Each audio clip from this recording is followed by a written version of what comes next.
In 2020, we have a breath of fresh air. A new social network was born called Clubhouse. Why a breath of fresh air? The time is now such that everyone wants to be popular and recognizable. On YouTube, it is the most difficult thing to do. On Instagram, it is simply not easy. But on TikTok, you can still have time. Clubhouse gave hope to everyone, first of all, by the level of the service itself. Confidentially, invitation only by invites, the design of the app, and the buzz that the community has created around it. And they really gathered a considerable audience, but didn't keep it. Also, Clubhouse has not become an attractive platform for authors. Initially, it was difficult for content creators to make money in the application. As an option, it was worth looking for a sponsor for your specific discussion. This created an additional barrier for the organizers of the discussions, and the end came. The company has already made enough mistakes that will not allow it outperform the competition or even restore its previous growth rate. There is another reason audio discussions have not become the next big thing in the world of social networks.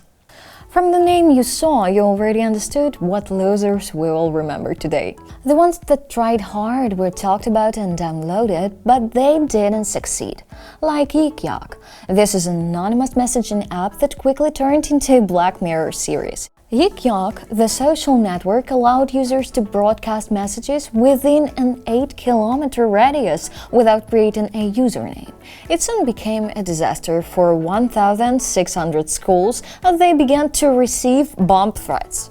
As a result, Yak was forced to disable the app completely near high schools and public schools. Back in 2014, Yik Yak was the third most downloaded app in App Store, and already in 2017, it ceased to exist. Next, we have the Vine service, which was launched in 2013 and was designed to create looped 6-second videos. Initially, its fate was rosy. Twitter managed to sell it back at the development stage in 2012 for $30 million, and in the first year of its existence, Vine managed to get 40 million users who were called there by Pashamykus. Vine had to shut down because it wasn't growing fast enough, and the initially interested advertisers quickly fled to Instagram and Snapchat, which started supporting videos in 2012 and developed much more rapidly. Even before the announcement of the next social network, there was already a hint of sadness. Perhaps the saddest example. Google Plus was launched in June 2011, and it wasn't Facebook's main competitor at the time, at least based on the headlines. In just the first 2 weeks, 10 million people became users on the social network, and by the end of the first year, there were already 90 million. Facebook had 750 million users by that time. But soon, something went wrong. User growth slowed. Existing users began to complain about spam, and the most popular features of the social network, for example Hangouts, began to stand out as separate services. In 2018, Google Plus had 395 million active users, while Facebook reports 2.2 billion. Google Plus was the company's fourth foray into the social media market and far from cheap. Google Plus was estimated to cost $585 million to build. In March 2018, Google discovered a vulnerability that allowed third-party applications to access users' hidden personal data. It turned out that the bug had existed since 2015, during which time the leak could have occurred from the accounts of 500,000 users. This is such a sad ending. Moving on to a more recent example, in 2014, Twitter acquired the obscure company Periscope for $120 million. And while the app wasn't the first such video streaming service, thanks to the resources and support of Twitter, it was able to quickly dethrone pioneer Meerkat and become the leader in mobile streaming. But 6 years later, the story of Periscope ended. The developers said that over the past couple of years, they have seen a decline in the popularity of the service, knowing that at the same time, the cost of its support will only grow. To tell you the truth, Periscope has been in an unstable maintenance mode for a while now. So, first you shoot at the whole world and then they quickly forget about you. A bit like the Clubhouse story.